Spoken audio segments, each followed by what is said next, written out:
I didn't make a big to-do about this last week, and I just would love to briefly say this. When my dad graduated from law school, all 5 of his children were out of high school when then he went back to school, and I was in college when he went back to school as a sophomore, and the Lord made it possible for him to do that, and he wanted to do that, went back to school and got his degree, then went to law school and graduated from law school. When he got done with law school, I sent him a card, and it said, this joke doesn't have one lawyer joke in it, and it had 10 or 12 in it, So, so there's always this ribbing that attorneys get. They always get this ragging on them.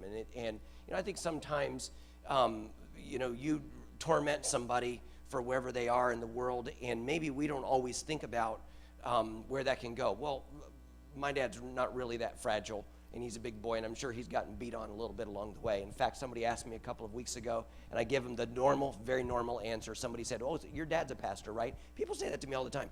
Your dad's a pastor, right? And I always say, no, just the opposite. And they say, well, what does that mean? He's an attorney, and we have a good laugh. But you know what? And of course, I report back to him that, and he deducts a few more numbers off of my inheritance. And I don't know how you can get less than negative numbers at this point, but I think I'm there. I'm really grateful, not only that God raises up men who are attorneys and live in that world, or work, I should say, in that world, but in their hearts they live in God's world. And I'm grateful for that, for men such as my dad, who can tonight come and, frankly, in a way, shepherd us on some of the things that we do and don't do as we raise our children in this world as Christians, and yet warning us of basically the legal culture or where things are. So I'm grateful for that. But probably much, hands down, much larger than that, I'm grateful that I get to sit in church with my parents. And I have parents who love God and who are faithful to Him, and have, for a good long time, been walking with the Lord and been learning and growing. And I'm grateful for that. And to be able to come together and do a service tonight, stand together and sing songs. I learned to sing the bass line standing next to my dad in church. And those are just moments. And so I enjoyed that. I threw the guitar down in disgust for a few moments tonight and just came over and sat with my dad in church. I enjoyed it thoroughly. And we just sometimes take things for granted. I pray that I have not done so, but the likelihood is that I have, that I've taken you for granted. I'm grateful that you're here. And so he's going to come tonight and set us straight on some of these things. And so good to have you again, Papa. Thank you. All right. It's a little hot. Thank you. A week ago, we had a lawyer who came and talked about, spiritual things, and tonight we have a lawyer who's going to talk about legal things. I don't know how you get worse than that, unless maybe it's your preacher talking about anything. Maybe that might be the only way that could get worse. I'm not a bit surprised that he managed to insert his standard response to, is your dad a preacher? No, he's the opposite. But I get it. I get it. We do get lawyer jokes, and frankly, some of them are funny, and some of them, in fact, based on truth. For example, I read somewhere that in many parts of the country they have stopped using lab rats for experiments. In other words, in these laboratories, they don't use rats anymore, they use lawyers. And the reason that they use lawyers is, first of all, there's more of them. I mean, there's lots more lawyers than there are rats. And secondly, there's some things you can't get a rat to do. I mean, a lawyer will do anything. There's some things a rat won't do. And thirdly, you can actually get fond of a rat. You know what I'm saying? So whatever the case, we take some abuse. I want to talk to you this evening, at least briefly, and give you what I think is significant with respect to parental exposure to actions of their children, because there is such a thing. There is, within our state, within our society, there are circumstances under which parents, and if they're living with your grandparents, can have exposure legally to the actions of their children. I also want to discuss some things about when children, in fact, can be taken from parents.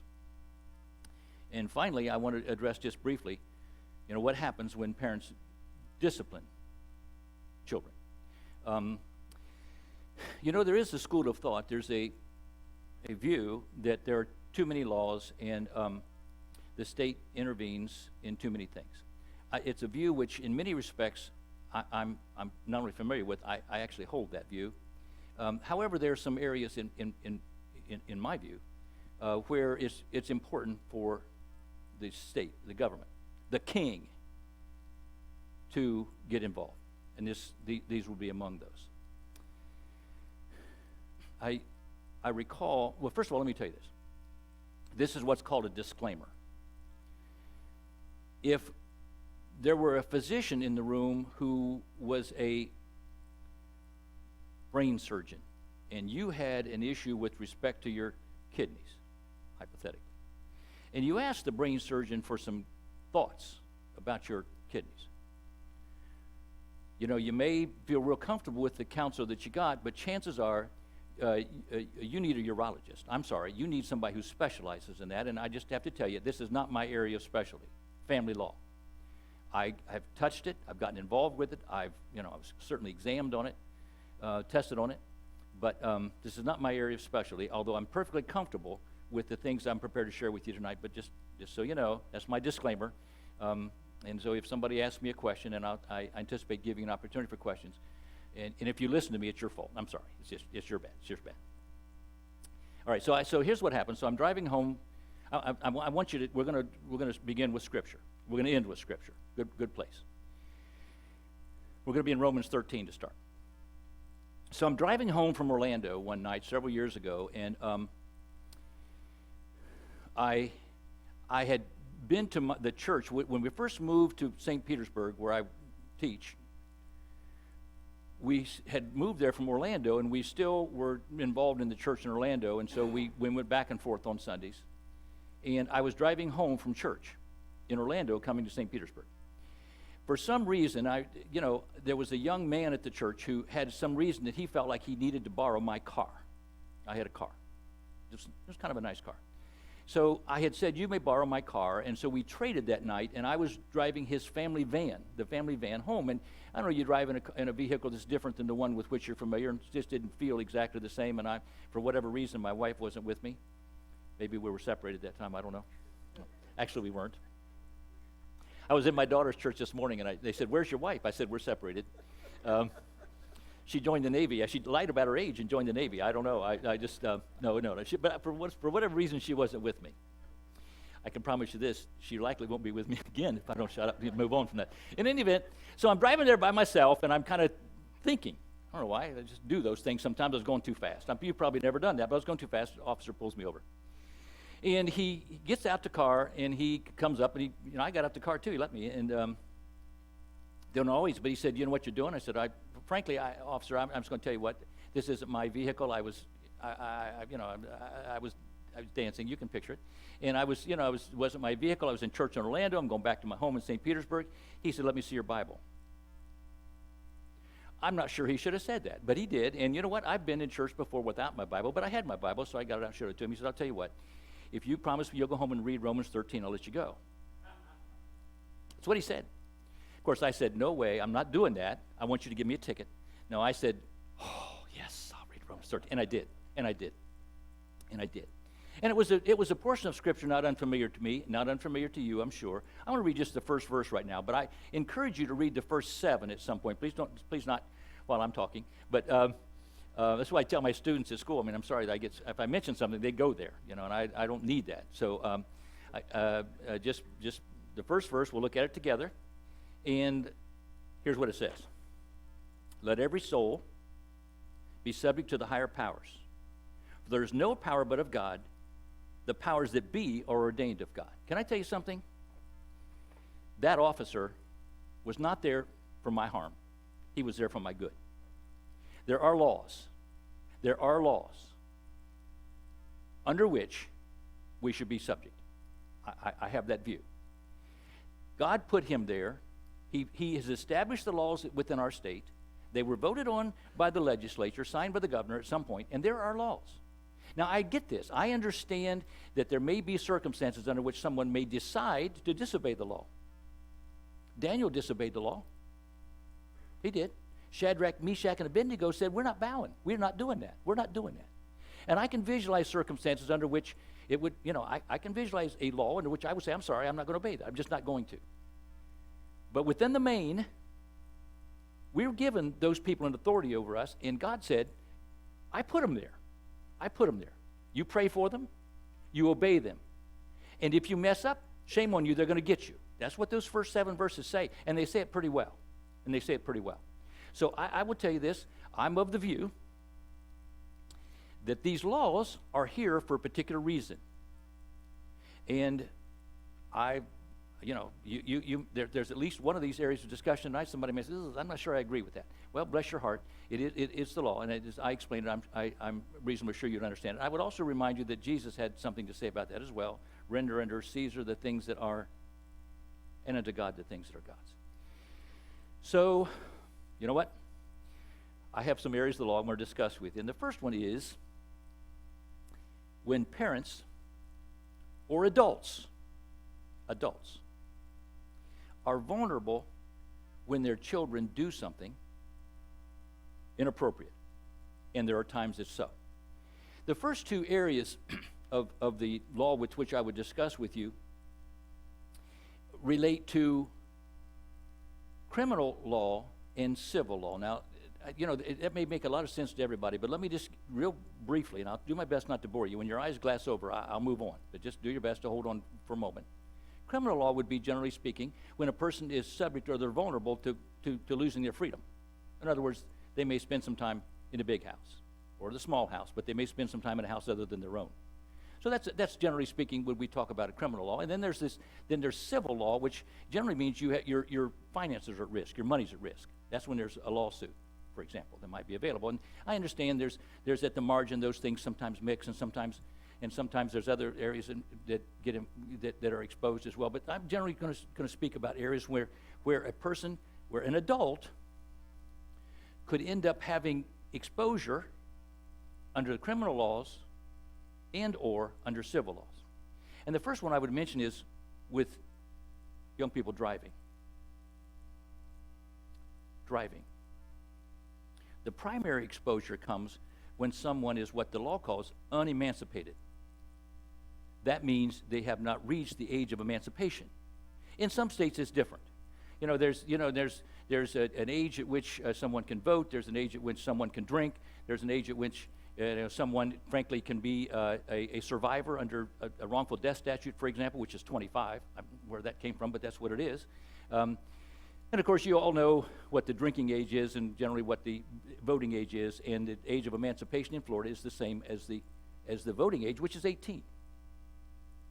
So until that teenager reaches their 18th birthday, there is special exposure to their parents, or the adults with whom they're living.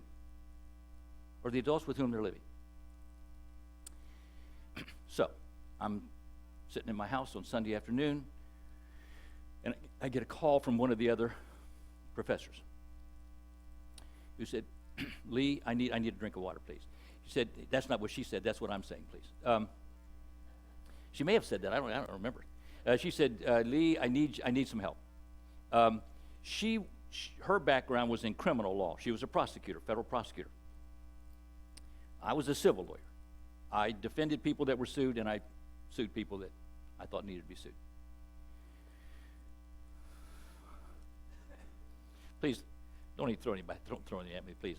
Please don't do that. Anyway, she called and said, Lee, I got a problem. My friend has a problem. Could you help us? I don't know what to say to her. I think there may be a civil issue of some kind. Would you come over? So I did. And here's what happened. This single mother had a teenage son. She had gotten some kind of a settlement. Doesn't matter what kind it is. But with that settlement, she had purchased a house. I mean, she had a house free and clear. It wasn't a grand house, but it was a nice house. I say that to let you know she had assets, resources, which, frankly, she would prefer to, thank you, frankly, which she would prefer to protect. So here was what happened. Her son, 17, had some people over the evening before. Excuse me. They did things that teenagers do. I think generally it's a requirement that teenagers do stupid things. You lose your certification as a teenager if you don't do stupid things. They did some stupid things. She went to bed. Around 2:30 in the morning, one of them got on his motorcycle and left. And he went down. Only this was an unforced error. Nobody drove in front of him, Jeremy. Nobody drove in front. He just went down and was in serious condition in the hospital. And the question for the civil lawyer was, does this mama, who was not related to the boy, have exposure? And the answer was yes, yes, yes. He was underage, and he drank at her house. And she knew or should have known what was happening. She did know. She did know. And I got to tell you something. You may have a view about any of those things which I just mentioned, or the people that are close to you, or your children or grandchildren may have a view about those things that are the same as mine or not. But let me just tell you something. She had exposure, serious exposure. She needed a lawyer, and she needed one, frankly, that day. Because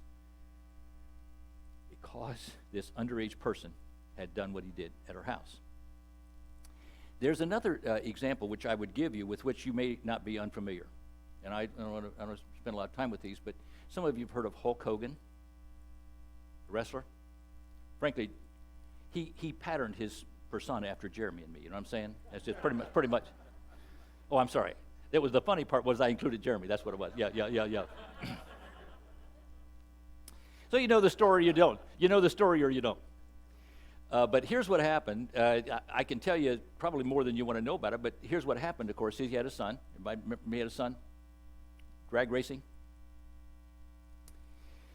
And he was drag racing. He had a friend in his car, one of those super whippy cars that do fast things. Wrapped it around a tree, as I recall. And the friend was a quadriplegic, probably for life. And what happens is when something like this occurs, the newspaper, the TV stations or whatever, sometimes call the communications department, our school, and ask if they've got somebody who can give them, tell them, explain to them what kind of exposure, if at all, Dad had, especially Dad in this case. So I got the call. That's the kind of law I practice. So in any event, the question to me was, is Hulk Hogan on the line for this? Yes! 3 ways. He signed for his son. Now listen to me, please. Everybody who's under the age of 18, somebody signs for them. My parents signed for me. I signed for my kids. I want to tell you something. The person who signs for them is on the hook. They're on the hook. If you sign for somebody to get their license under the age of 18, you have exposure. It was Hulk Hogan's car. It was in his name. I'm sorry. Somebody's in your car, in your name. You have exposure. Just so you know. And of course, as in the other example I gave you, there was some evidence that they'd been partying on Hulk Hogan's boat. And the son had been drinking underage. I just have to tell you something. You need to know that people have exposure. Parents have exposure. Adults have exposure when things happen over which they have some control, and it gets away from them. I would tell you that in the example I gave earlier, that young man went down, and he had a case against the mama, the one who went down on the sickle, unforced error. But if he'd killed somebody, they did too. Whatever he did, the mama was on the hook. I'm just going to tell you. You have your hand up? Don't move your hand again, Belinda, because when you move your hand, wait a second. We don't raise hands. This is a Baptist church. Come on now. This is a Baptist church. Come on. Next thing you know, Jeremy will be speaking in tongues or something. We don't need that. We're not that kind of a church. All right, so here we go. So now I want you to understand there is a debate about this. Well, the other area, I mentioned that driving. The other area where parents have exposure readily is when kids under the age of 18 commit vandalism, or the people, as long as they're living in their home, they're unemancipated, and they commit vandalism. Did you know that kids do that? They do. I mean, stupid things. They do stupid things when you talk about them doing stupid things. You know what? Every bit of cost, to put that straight, belongs to the parents. Now, I'm not saying that people don't get by with it and that parents don't get tagged, but I'm going to tell you, that's the law in this state. You have somebody under the age of 18 living with you, yours or not, and they do something outrageous that destroys property, the law says you're tagged. You were tagged. So, those are two broad areas where, now, there's some folks who think, and I get this, I get it, that's not really fair. I mean, you think about it. I mean, everybody knows kids do stupid things, so, you got a 16 or 17-year-old kid and he does something stupid. I'm sorry. Well, why should I be tagged? And I understand that people hold that view sometimes. But please think about it. Let's supposing that you are driving down the road safely, minding your business, and some kid does something which causes an injury of some kind. We have a friend who plays the piano. She may have played it in this church. She's driving lawfully, and a kid turns in front of her. Just turned in front of her. Broke her hand. Hello, a pianist for a living.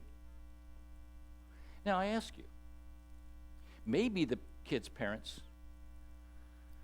you say, why should the kid's parents have any, exposure there? Well, I'm sorry, of the two, the friend or the kid's parents, who was in a better position to have avoided, had that accident avoided? Of those two. Most people would agree, and I guess I get some agreement here, that of the two, the one in the best position to have modified circumstances in such a way that it would not have happened was the parents. I need you to know that there is exposure there. There's another area that I want to discuss with you briefly. I need to go back to that just for a moment. There is a factor which is sometimes considered is what the parents knew in advance about the children. For example, if the parent or the guardian or the person with whom they're living is aware of the fact that the kids use the phone when they're driving, any defense that the parents might have had is gone just like that. If they knew that the kids tend to, as in the case of Hulk Hogan's son, that he tended to drive too fast, race, drive crazy. He knew if the parents know or should know that their kids have a habit of doing stupid things. Did you know people still let their kids do stupid things when they know they do stupid things? No defense. It's gone when the parents have that kind of knowledge. So just want to be sure you had that point as well. All right. I want to talk to you a little bit about parental rights because I just last week I mentioned briefly that I had been a GAL, a guardian ad litem, in Orlando when I was practicing law, and I'm sorry, excuse me just a second.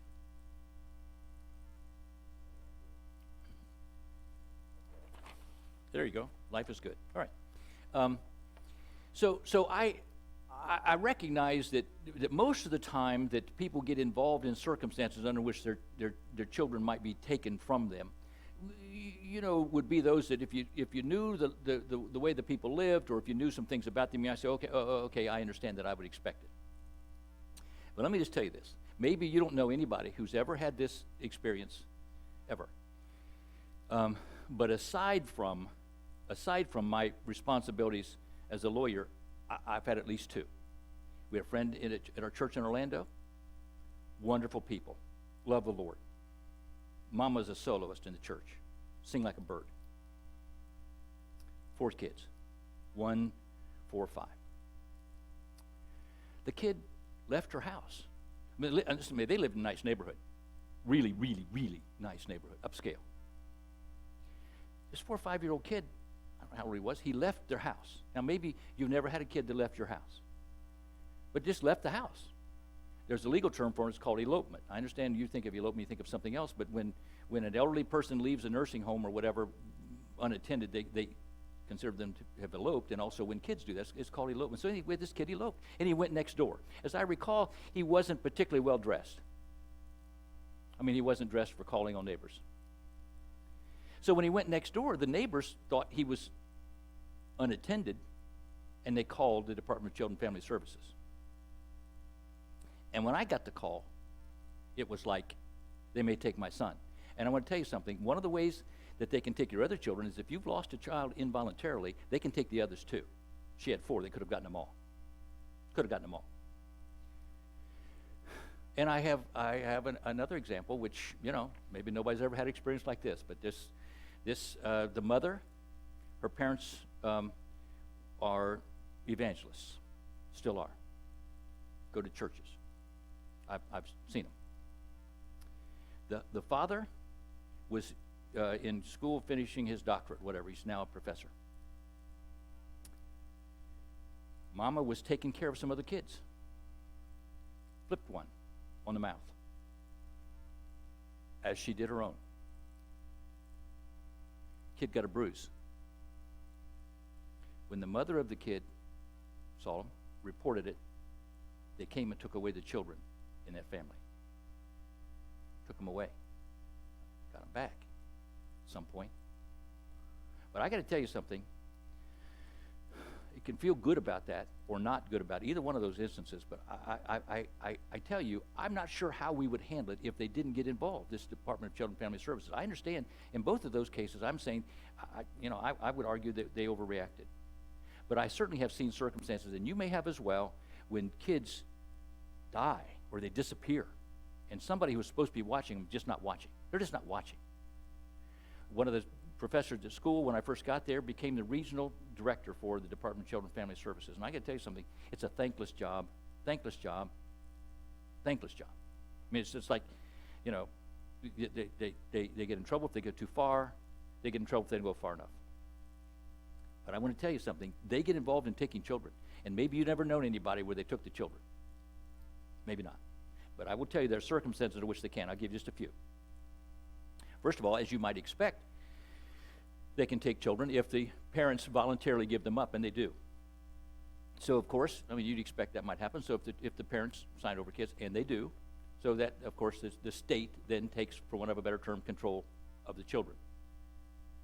Other circumstances under which they do it is if there's some reason to suppose that they were abandoned. They were abandoned. Now, I mentioned last week one of the saddest cases I was ever involved with. A father from Fort Myers drove to Orlando, took his 4 kids into a 7-Eleven, left them in a bathroom, drove away. Tried to get them back. But abandoned. Or if the parents cannot be located within 60 days because of some, even if they're somewhere else, if there was somebody else, that's one of the factors, or that's one of the circumstances under which the state can take control of the children. Parents incarcerated for any particular length of time. Of course, there's a factor depending on how old the kids are, depending on how long the incarceration is supposed to take place, but that's another circumstance under which the state can take children. The parents have subjected the child or another child. Now, when I mentioned earlier the one where the mama who was taking care of somebody else and flipped her, if the state decides that that somebody has abused another child, not necessarily their own, they can take the kids from the family away. So that child or another child if they've been abused. Bless you. If, for example, this is another one like that, if a sibling has been taken away involuntarily, and if one of the kids is involuntarily taken, then the state can take the remaining children as well. Now, I'm just going to give you this one more time. It's possible that you've never known anybody who've had their kids taken away or been vulnerable to that. Or it's possible that you never will. But understand this, please. There clearly are circumstances under which the state gets involved. And in many of the cases, maybe most, maybe not all, but most, I'm sorry, I think somebody needs to protect the children. At some point, At some point, state needs to get involved. I can't tell you that it's the best place every time. Or they don't go too far, they're not too fast, or not too slow. I can tell you, they do get involved, and under these circumstances, they certainly would. I want to talk to you as well briefly, very briefly, about disciplining children. There was a time when parents had immunity when they disciplined their children. A blanket immunity. It's your child, you discipline the way you see fit. The Supreme Court of our state several years ago decided there is no such thing. That parents do not have a blanket immunity when disciplining their children. Parents can go too far. But there are people who believe that if you discipline your children physically, you're in trouble. Not true. It's just not true. You can. You can. So I'm all choked up. Feel badly about that. Abby, it must be your fault, because it can't be mine. You know what I'm saying? Probably Jared's fault. All right, here we go. I want to mention, I gave you a couple of verses last week from Proverbs on this particular subject, and I'll give you one again. I don't think I used this one, but if I did, I did. There was at least three that I had. I think I used the others. He that spareth his rod hateth his son, but he that loveth him chasteneth him betimes. I think betimes means early. Early. Proverbs 13:24.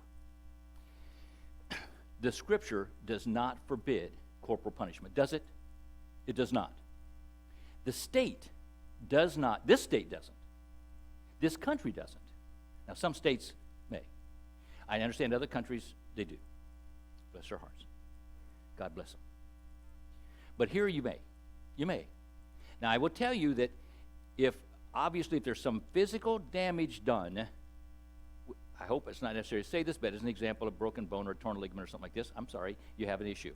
Even bruising can be a problem, but there is no law against physical discipline in the state of Florida. There just isn't. And you know what? I can only tell you that the state does not forbid it, and God, in His Word, seems to suggest that it is an appropriate way, under some circumstances, to get it done. And you can decide whether it's important to you or those close to you or not, but it's legal, as long as within those parameters.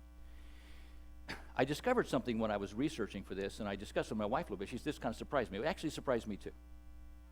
It's one of the interesting things I find sometimes about teaching the law is that when you just delve into something, especially an area with which I don't spend a lot of time, you find something that's interesting. I think it's interesting. There's an affirmative duty placed upon a person to report known child abuse. Yeah, there is. If Jeremy's driving down the road and he sees somebody hurt beside the road, he has no affirmative duty to get out and help them. He doesn't. If he sees a fire beginning to develop or envelop and he could save them, he has no affirmative duty. Clearly he could have a job of some kind which would require him to get involved, especially if he's on duty, but otherwise people do not have an affirmative duty to help other people. We just don't. But in this case we do. The statute says a person who has knowledge or suspects child abuse, shall report. That's what it says.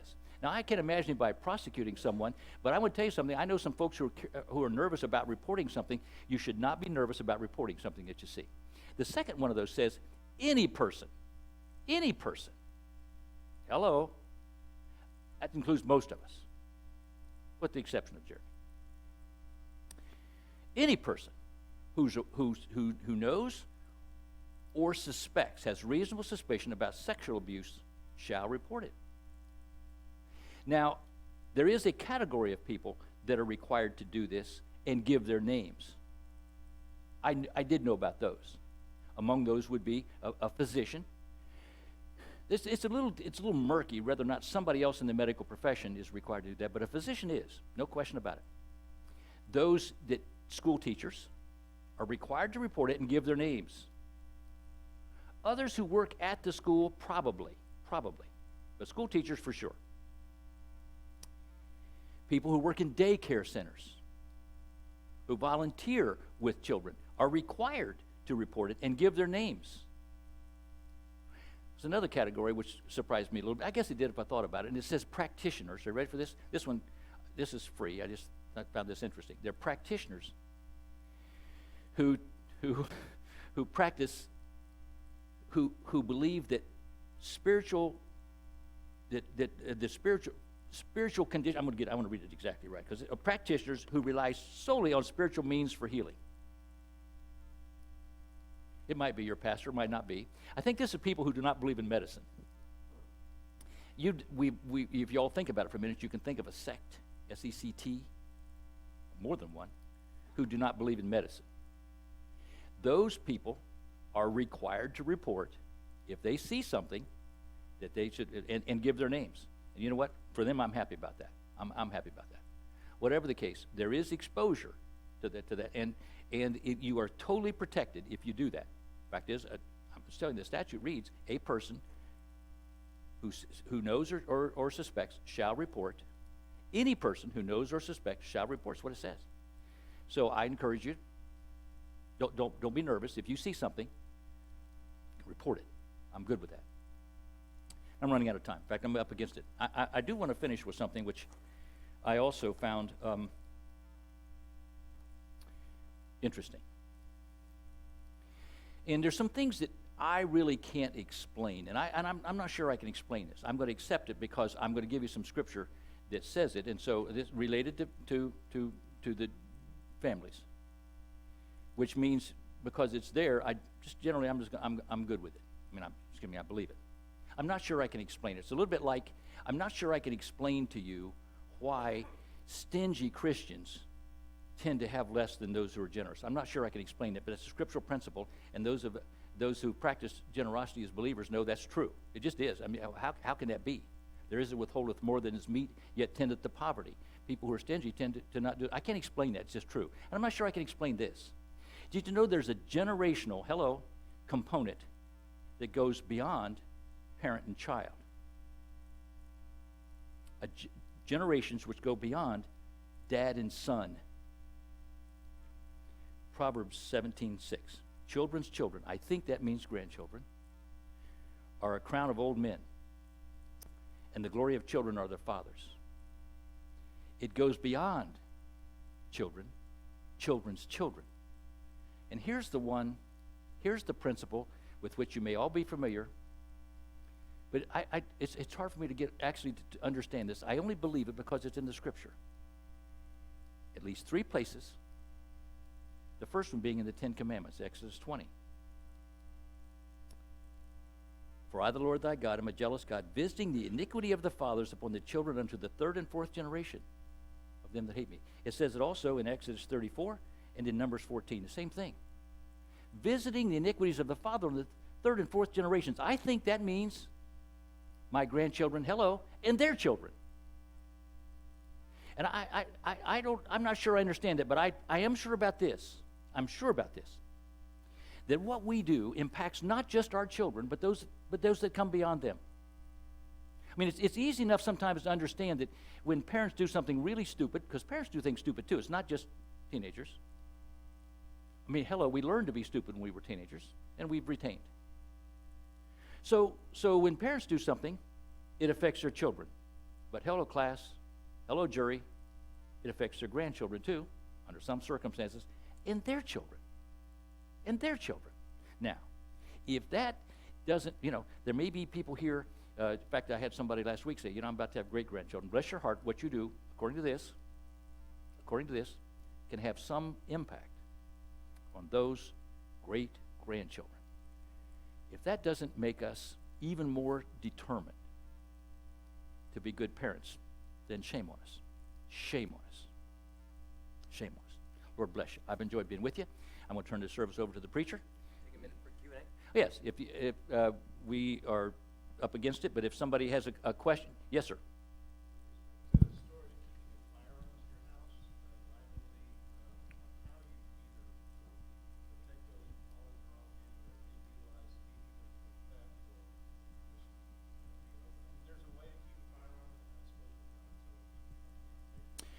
Well, here's the thing. Sure. The question is about firearms. If somebody has a firearm in the house, and either I'm guessing that either within the house, somebody within the house gets hold of it and hurts himself or others, or if somebody steals it or whatever. And in those situations, this is my view, and I'm reasonably sure it is so. The single question is, did whatever you did to keep it from being stolen, whatever you did to keep it from the kid who used it, was it reasonable? In other words, what you did, does it make sense? Did you try? Did you recognize that there are children in the house? You know, we frankly have firearms. We do something different with them when the grandchildren come to the house than when they're not there. You know, we do.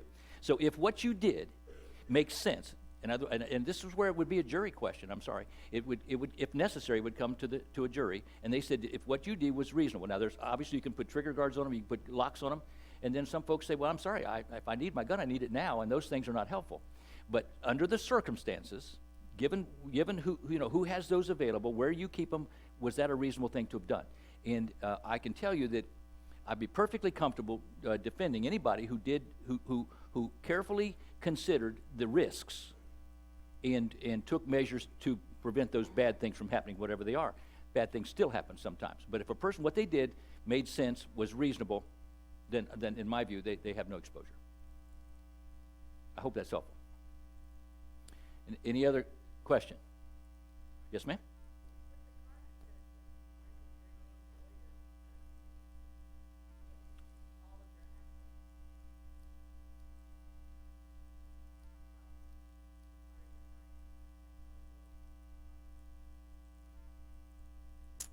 Well, here's the thing.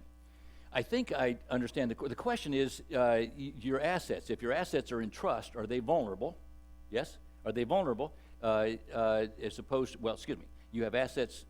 The question was if the car is not in trust, but other assets are. Here's the way this works. There are, of course, trusts that are revocable, irrevocable trusts. This is also an area which, frankly, I haven't spent a lot of time in, but I would say this, that a person who has resources or assets that are available, and in most cases, a trust would not be available. That person would not be exposed if their money was in some kind of a trust. Obviously, it depends on how it was set up. But I would clearly, anything that is, and there's one other point, let me say this. They will not bankrupt you. They won't take everything. If you think of the circumstances under which O.J. Simpson was sued, he had money. He still has some money, but they didn't get everything. They got some, but they don't bankrupt people by taking all. But I want to tell you something: is forever as long as if there's a judgment against somebody, as you know, if they have money sometime that's available, it could be taken. But if it's in trust, I think it's safe. I'd have to see the trust, or if it were I'd want a trust lawyer to look at that. But chances are it's not exposed. It's not exposed. Any other questions?